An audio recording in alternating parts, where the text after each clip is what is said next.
ইসলাম, জয় ইসলাম।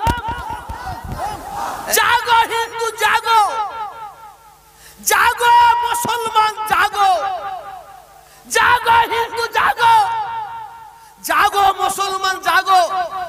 এই সাম্প্রদায়িক বিষ এদের বিরুদ্ধে জাগো, এদের বিরুদ্ধে জাগো। জাগো হিন্দু জাগো, জাগো মুসলমান জাগো। যারা মায়ের কোল খালি করার জন্য চক্রান্ত করছে এদের বিরুদ্ধে জাগো। জাগো হিন্দু জাগো, জাগো মুসলমান জাগো। যারা সাম্প্রদায়িক মার্কা মানুষ, যারা আপনার আমার বোনকে বিধবা করার, আপনার আমার বাচ্চাকে অনাথ করার চক্রান্ত করছে, তাদের বিরুদ্ধে জাগো, তাদের বিরুদ্ধে জাগো। অবশ্যই হিন্দু জাগবে, অবশ্যই হিন্দু জাগবে, অবশ্যই হিন্দু জেগেছে, অবশ্যই মুসলমান জাগবে। মুসলমান জেগেছে। এ সাম্প্রদায়িক লাগানো বিষ, এ সাম্প্রদায়িক মার্কা মানুষ, দু পায়ে পশু। তোরা শুনে নে। বক্তব্য খুব ছোট্ট করে রাখবো, কিন্তু খুব ভারী হবে, খুব ওয়েট। মনে রাখবেন, যদি কেউ অন্যের মাকে ভালোবাসতে না পারে, সে কোনোদিনই তার নিজের মাকে ভালোবাসতে পারবে না। যদি কেউ অন্যের ধর্মকে যদি শ্রদ্ধা করতে না পারে, সে কোনোদিনই তার নিজের ধর্মকে শ্রদ্ধা করতে পারবে না। কুরআন পাকের মধ্যে আমরা পেয়েছি আল্লাহর বাণী, লাকুম দীনুকুম ওয়ালিয়া দীন। তুমি তোমার ধর্ম করো, ওকে ওর ধর্ম করতে দাও। কেউ কারো ধর্মের প্রতি আঘাত করো না। আমি ওয়াকাবের সম্পর্কে কিছু বলার নিয়ে আর কিছু ছাল চামড়া ছাড়াবার জন্য কথা বলবো। আমরা আজকে এখানে যা মানুষ এসেছি, তার 2 ডবল 3 ডবল মানুষ ঘোরাফেরা করছে। আজকে এখানে আমরা কেন এসেছি, কিসের জন্য এসেছি, একের পর এক বক্তা তারা বক্তব্য রেখেছেন। কেন্দ্রীয় সরকার, জালেম সরকার, মুসলমানদের একটার পর একটা জায়গায় হাত দিতে দিতে দিতে দিতে মুসলমানদের হৃৎপিণ্ডে হাত দিয়েছে, কলজেতে হাত দিয়েছে। সেটা কি? মুসলমানদের ওয়াকাফ সম্পত্তি। কেন্দ্রীয় সরকারকে জানিয়ে দিতে চাই, প্রত্যেকটা রাজ্য সরকারকে জানিয়ে দিতে চাই, ওয়াকাফ সম্পত্তি কেন্দ্রীয় সরকারের বাবার সম্পত্তি নাই, রাজ্য সরকারের বাবার সম্পত্তি নাই। আর আমরা যারা মুসলমান বসে আছি, আমাদেরও বাবার সম্পত্তি নাই। ওয়াকাফ সম্পত্তি হচ্ছে আল্লাহর সম্পত্তি। অতএব আল্লাহর সম্পত্তিকে নিয়ে যদি কেউ 2 নম্বর করার চেষ্টা করে, তার জন্য আমার রক্ত দিয়ে তার মোকাবিলা করবো ইনশাআল্লাহ, ইনশাআল্লাহ।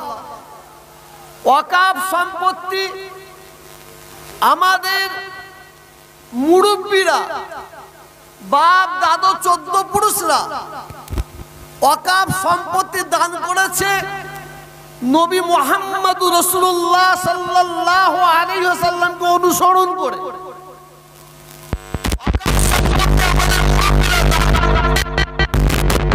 মুসলমানদের ছেলেমেয়েরা যাতে উচ্চ শিক্ষায় শিক্ষিত হতে পারে, ডাক্তার হতে পারে, ইঞ্জিনিয়ার হতে পারে,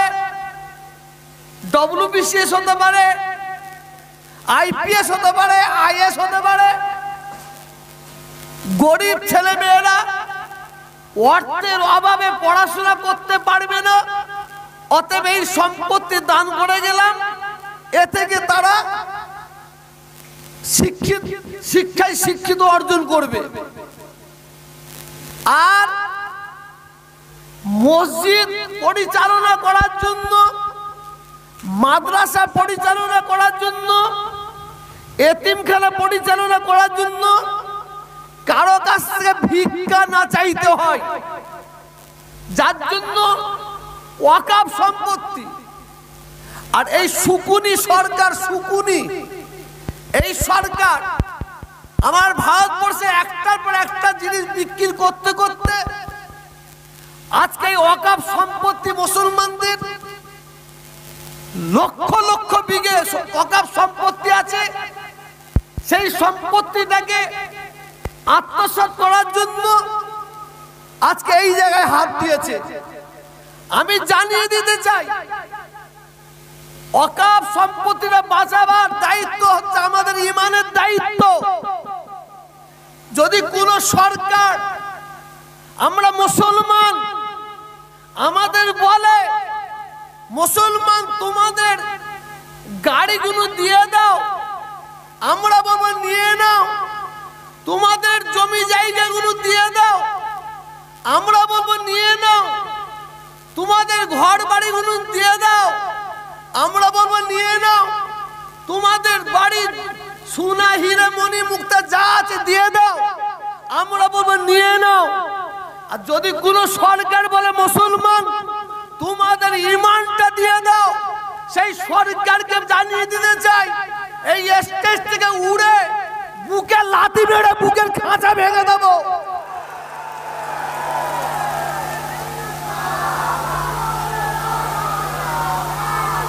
কারণ এই ওয়াকফ সম্পত্তি এটা আল্লাহর সম্পত্তি। আল্লাহ রাস্তায় আমাদের বাপ দাদা 14 পুরুষরা দান করেছে। অতএব এদিকে আঙুল বেরিয়ে না, এদিকে চোখ দেখিও না। তাহলে মনে রাখবে, তুমি জেনে রাখবে, যখন ওয়াকফ সম্পত্তির মধ্যে তুমি হস্তক্ষেপ করবে তখন সারা ভারতবর্ষের মানুষ জানবে পিপিলিকার পর বেরিয়েছে, পর বেরিয়েছে। আসুন, বক্তব্য একটার পর একটা বক্তব্য রাখছি। আমি এর সঙ্গে কিছু সম্প্রীতির বক্তব্য দিতে চাই। ভারতবর্ষ হিন্দু মুসলমান শিখ ইসাই ঐক্য, একতা, ভ্রাতৃত্ব, ভালোবাসার ভারতবর্ষ।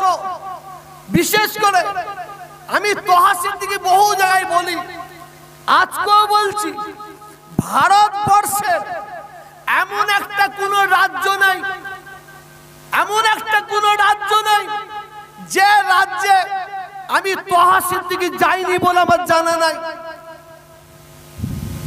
পশ্চিম বাংলার প্রত্যেকটা গ্রাম গ্রাম, পাড়ায় পাড়ায় ঘুরেছি। দিল্লি, বোম্বে, ইলাহাবাদ থেকে এমন কোন জায়গায় ঘুরিনি আমি। ভারতবর্ষের বাইরে, বিদেশে, দুহাই, দুবাই, আবুধাবি, কাতার, চায়না, বাংলাদেশ, বহু দেশে ঘুরেছি, সৌদি ঘুরেছি, বহু দেশ আল্লাহ নিয়ে গেছে।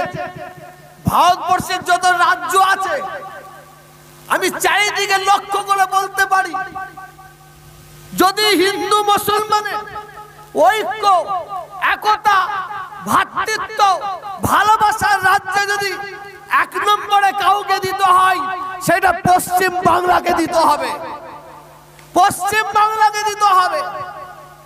আজকে কিছু সুকুনি মার্কা, আমি নেতাজি ইন্ডোর স্টেডিয়ামে একটা বক্তব্য রেখেছিলাম, আজকেও সেই বক্তব্যটা রাখছি আপনাদের কাছে।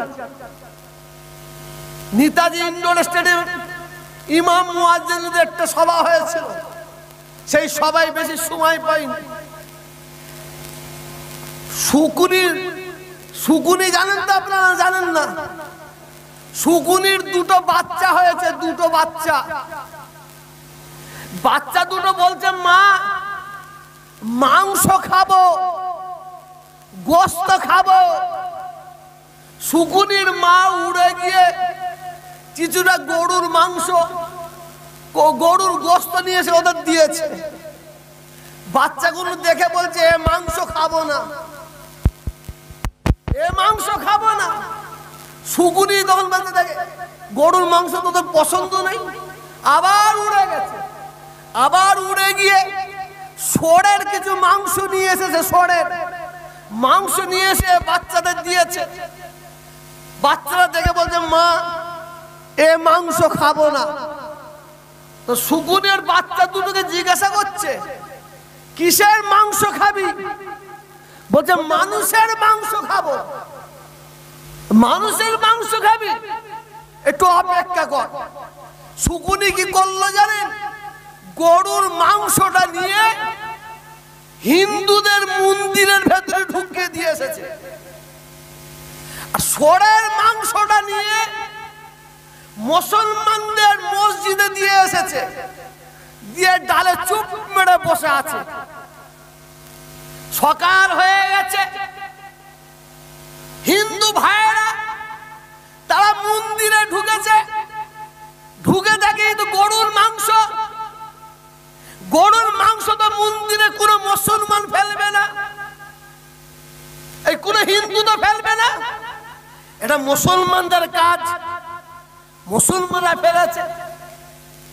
মুসলমানরা ফজর বেলার নামাজ পড়তে গিয়ে দেখে মসজিদে ষড়ের মাংস। মুসলমানরা তখন মনে মনে করছে কোন মুসলমান তো ষড়ের মাংস মসজিদে ফেলবে না, এ তো হিন্দুদের কাজ, এটা হিন্দুদের কাজ। তো হিন্দু ভাইয়েরা মন্দিরে একের পর এক জড়া হয়েছে, একের পর এক জড়া হয়েছে। আর মসজিদে মুসলমানও জড়া হয়েছে। হিন্দুরা তখন মুসলমানদের বলছে আমাদের মন্দিরে গরুর মাংস তোরা ফেলেছিস। এরা বলছে আমাদের মসজিদে ষড়ের মাংস তোরা ফেলেছিস। এরা বলছে আমরা ফেলি না, ওরা বলছে আমরা ফেলি না। এই কথা কাটাকাটি হতে হতে লড়াই লেগে গেল, দাঙ্গা লেগে গেল। হিন্দু ভাইয়েরা 10টা মরে গেল, মুসলমান ভাইয়েরা 10টা মরে পড়ে আছে। শুকুলি তখন উড়ে গিয়ে বাচ্চাদের বলছে চল চল, তোরা তো মানুষের মাংস খাবে বলেছিস, কত খাবি খা। আমি এই কথাটা কেন তুললাম? আমার বাংলায়, আমার ভারতবর্ষে কিন্তু সাম্প্রদায়িক মনোভাবপূর্ণ শুকুনি মার্কা মানুষ বেরিয়েছে, দু পায়ে জন্তুর। ও ধরে মানুষ বলাটাও পাপ, মানুষ বলাটা পাপ। ওদের মানুষ বললে মুখটা ধুতে হবে। এদের কাছে এদের মায়ের সম্মান নাই, এদের কাছে এদের বাবার সম্মান নাই, এদের কাছে মানুষের সম্মান নাই, এদের কাছে ধর্মগুরুদের সম্মান নাই। এদের কাছে শুধু সম্মান কুর্সির চেয়ারে। এই দু পায়ে পশু। এরা বাংলা হতে সম্প্রীতির বাংলা। কেন সম্প্রীতির বাংলা বললাম? আমার বন্ধুর নাম জানেন?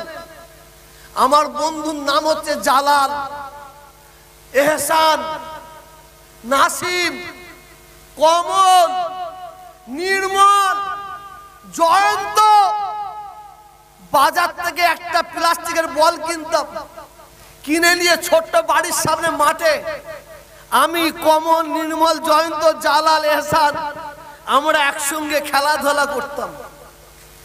একই স্কুলে পড়াশোনা করেছি, একই চায়ের দোকানে আড্ডা মেরেছি, চা খেয়েছি, একই ক্লাবে আড্ডা মেরেছি।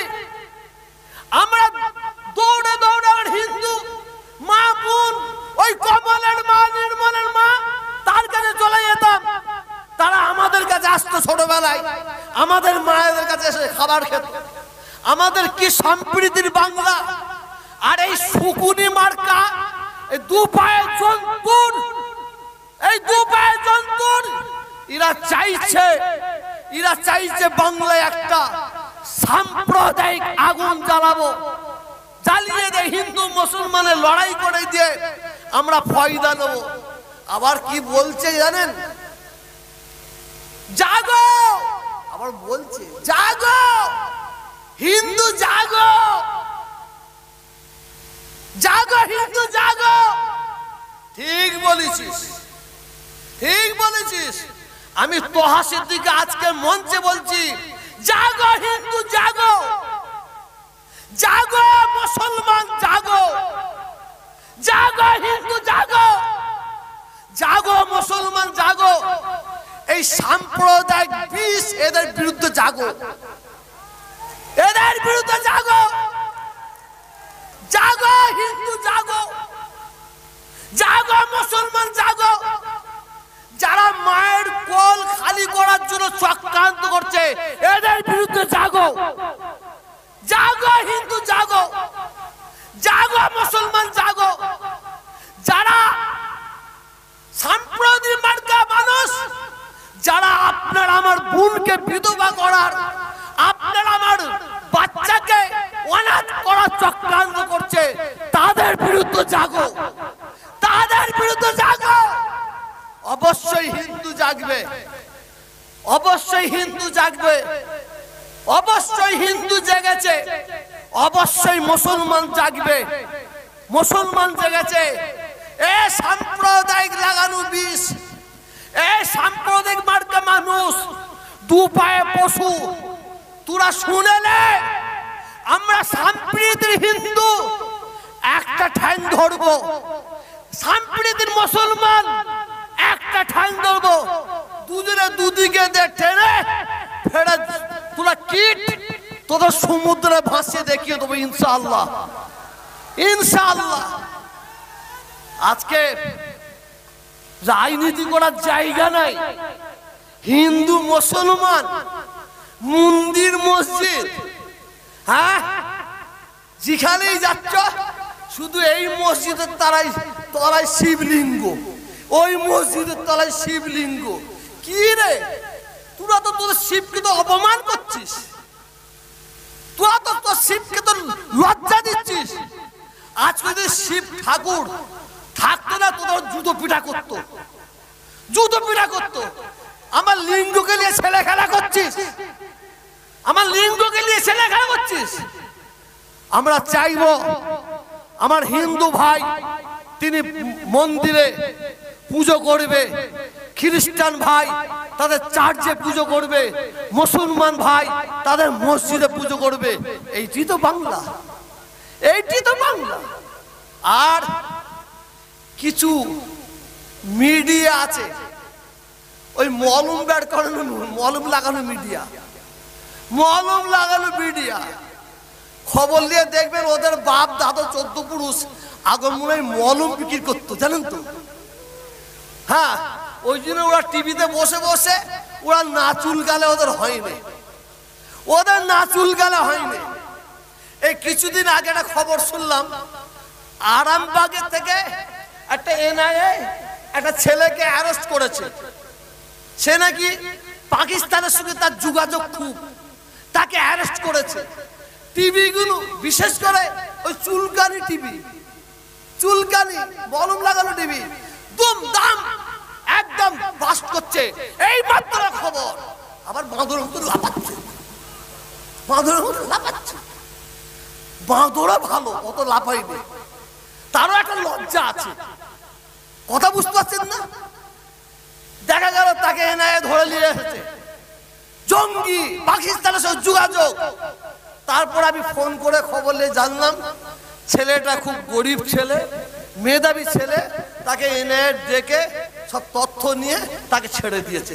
এই ছেড়ে দিয়েছে বল, ছেড়ে দিয়েছে না বল, এটা বলবে না। এদের চুলকানো খুব হয়েছে। এরা চাইছে বাংলাদেশ পাকিস্তানকে, এই বাংলাদেশ পাকিস্তান সামনে রেখে এই ভারতবর্ষকে দিয়ে একটা গরম করে দাও। আমরা কি বিশ্বাস করবো ভাই? আমি নিজে তো দেখেছি সোশ্যাল মিডিয়ায় একদল হিন্দু পণ্ডিত, একদল হিন্দু মহারাজ, তারা বলছে আমরা বাংলাদেশে আরামে আছি। যেভাবে খবর ছড়াচ্ছে ওইটা ভুল খবর ছড়াচ্ছে। আমরা কোনো মুসলমান নয়, বাংলাদেশের হিন্দু ভাইয়েরা এবং হিন্দু মা বোনেরা তারা সোশ্যাল মিডিয়ায় চর্চা আমরা দেখছি। আবার একদল হিন্দু মা বোন তারা বলছে আমাদের প্রতি অত্যাচার হচ্ছে, জুলুম হচ্ছে। অবশ্যই বাংলাদেশে যদি সংখ্যালঘুদের প্রতি অত্যাচার হয়, জুলুম হয়, আমরা ভারতবর্ষের মুসলমান আমরা সবাই তার প্রতিবাদ করি। করছেন না? করছেন না? আমরা সবাই প্রতিবাদ করি। বাংলাদেশের সংখ্যালঘুদের প্রতি অত্যাচার হবে, জুলুম হবে, এটা আমি যদি মানুষের বাচ্চা হয় আমি মেনে নিতে পারবো না।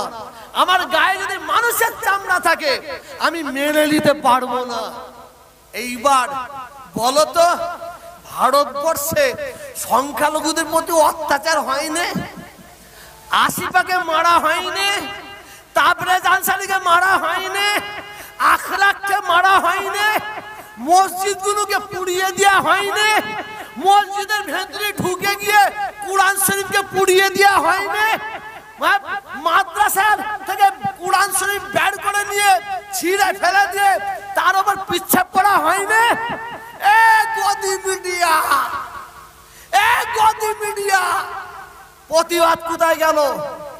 যারা মানুষের বাচ্চা হবে, যাদের গায়ে মানুষের রক্ত থাকবে, যাদের জন্মের ঠিক থাকবে, সেই হিন্দু ভাইটা কষ্ট পেলে তার বুকে লাগবে, মুসলমান ভাইটা কষ্ট পেলে তার বুকে লাগবে, এইটাই মনে করি।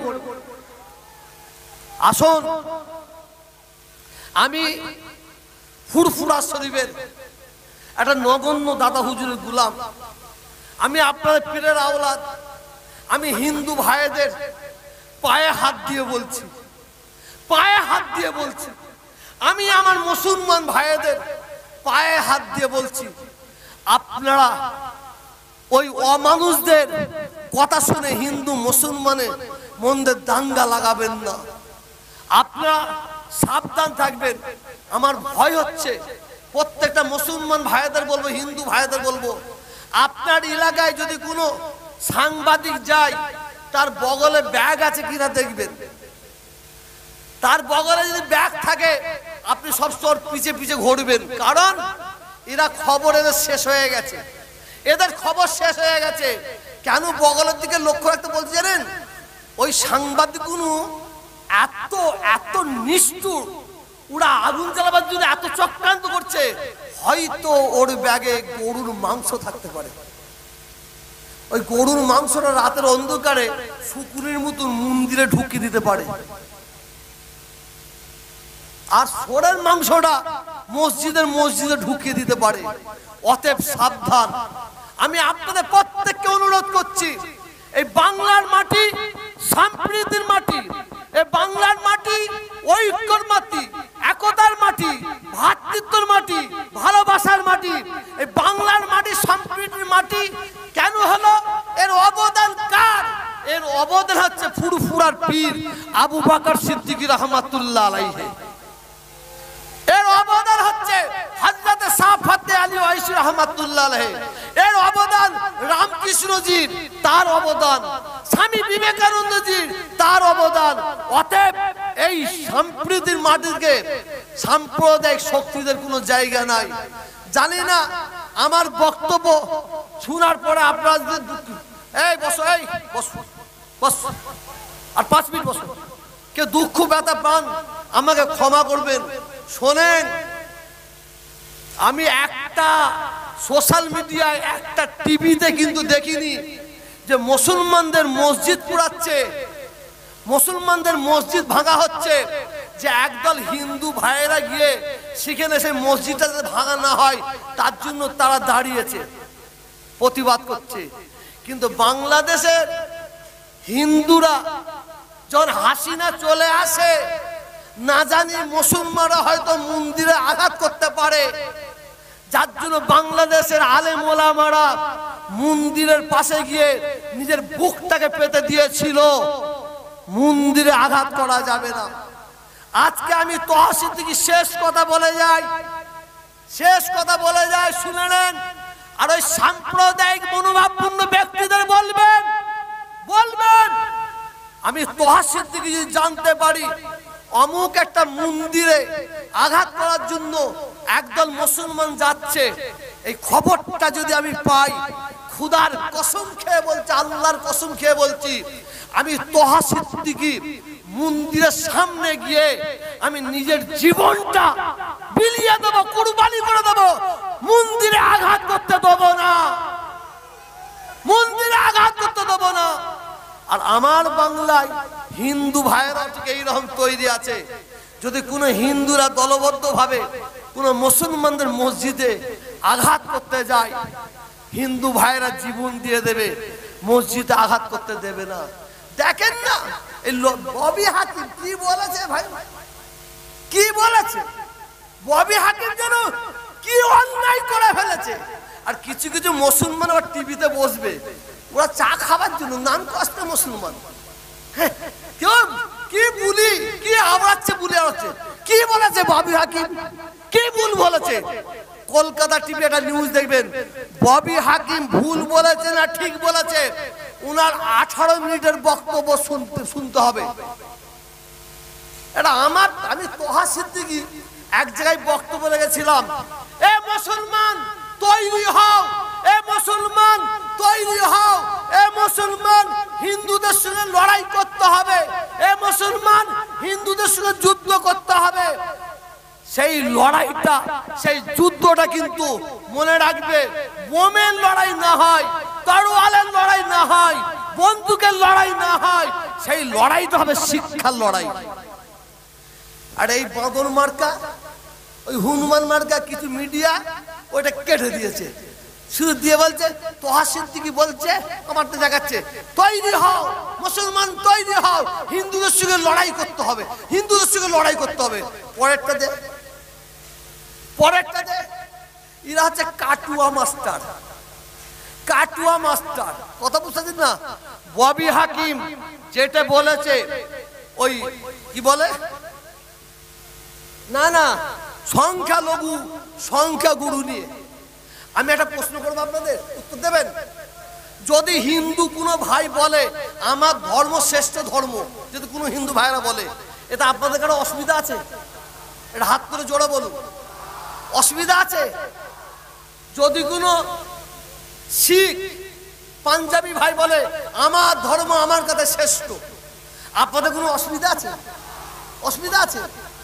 যদি কোনো খ্রিস্টান ভাই বলে আমার ধর্ম আমার কাছে শ্রেষ্ঠ, আপনাদের কোনো অসুবিধা আছে?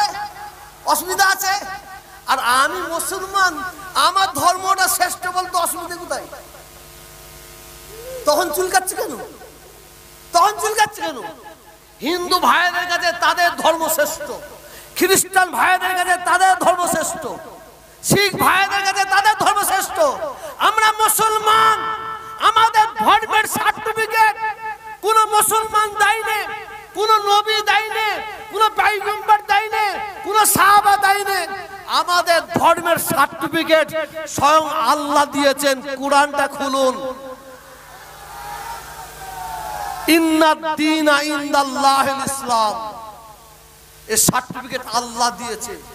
অতএব মনে রাখবেন, শুরুতে বলেছি আবার শেষে বলছি, যদি কেউ অন্যের মাকে ভালোবাসতে না পারে, ওই বাঁদরটা নিজের মাকে ভালোবাসতে পারবে না। যদি কেউ অন্যের ধর্মকে শ্রদ্ধা করতে না পারে, ওই বাঁদরটা নিজের ধর্মকে শ্রদ্ধা করতে পারবে না। আমি রাস্তা দিয়ে যাচ্ছি, একটা বাচ্চা ছেলে পানিতে পড়ে গেছে, হাবুডুবু খাচ্ছে। আমি দেখবো কি এটা হিন্দু না মুসলমান? আমি দেখবো কি এটা খ্রিস্টান না মুসলমান? না সাহেব, আমি একজন মানুষ, আমি একজন মানুষ, সঙ্গে সঙ্গে ঝাম মারবো, বাচ্চাকে তুলে ধরবো। এটা বাচ্চা, একটা মানুষের বাচ্চা। একটা কুত্তার বাচ্চা যদি, কুকুরের বাচ্চা যদি পানিতে পড়ে যায়, যদি দেখে হাবুডুবু খাচ্ছে, সেখানে আপনাকে আমাকে ঝাম মারতে হবে না? হবে না? এটা ইসলাম শিখিয়েছে, এটা নবী মুহাম্মদ সাল্লাল্লাহু আলাইহি সাল্লামের আদর্শ। আসুন, আর বক্তব্য নাই। এই কলিকাতার বুকে আমরা সকলে মিলে আমরা নবী মুহাম্মদ রাসূলুল্লাহ সাল্লাল্লাহু আলাইহি সাল্লামকে সালাম দেব। এ সালাম যেন রসুলের দরবারে পৌঁছায়। ইয়া নবী সালাম।